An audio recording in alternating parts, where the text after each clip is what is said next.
Engineer সাহেব, আপনি বেশি কথা বলেন না তো। আপনি যে বিল্ডিংটা আমারে 10 কোটি টাকায় কমপ্লিট করে দিতে চাইছিলেন, সেটাই আমার এই কন্ট্রাক্টর 7 কোটি টাকায় করে দিতে চেয়েছে।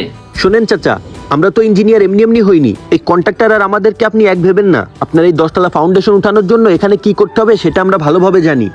আপনার এই মাটির ভিত্তিটা নরম, এটাতে ভালোভাবে দেখে শুনেই কাজ করতে হবে, না হলে খুব রিস্ক আছে। আর আপনার কন্ট্রাক্টর এই যে কলমে ল্যাপিন দেছে, এখানে 4-5টা দিয়ে ফেলছে।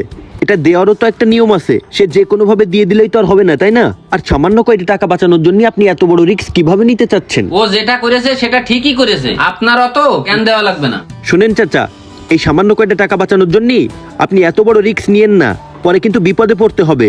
এই সামান্য কন্ট্রাক্টর আপনার এত বড় দায়িত্ব নিতে পারবে না। ইঞ্জিনিয়ার সাহেব, আপনি কিন্তু অনেকক্ষণ ধরে আমাকে রীতিমতো অপমান করে যাচ্ছেন। আমার কাজের সম্পর্কে আপনার কোনো আইডিয়াই নেই। আমার কাজের একটা সুনাম আছে। শোনেন কন্ট্রাক্টর সাহেব, আপনার এক্সপিরিয়েন্স থাকতেই পারে, কিন্তু আপনি আপনার ওই লোকাল কাজ আর একটা 10 তলা ফাউন্ডেশনের কাজ এক মনে করেন না। এইখানে অনেক কিছু জানার আছে, বোঝার আছে, তারপরে এইখানে বিল্ডিং দাঁড় করাতে হবে।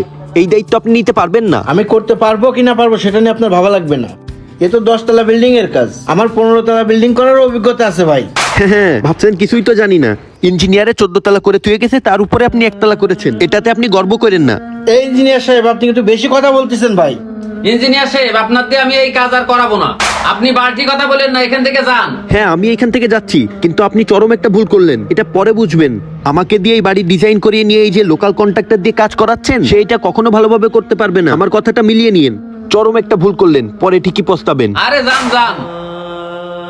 বেশি কথা বলে ইঞ্জিনিয়ার, সবই টাকা খাওয়ার ধান্দা ভাই। আমি যদি আপনার এই কাজ ঠিকঠাক না করে দিতে পারিছি, তাহলে কনস্ট্রাকশন জগতের কাজ ছেড়ে দেবো ভাই। হ্যাঁ, তুমি সঠিক কথাই বলেছো, সব টাকা খাওয়ার ধান্দা।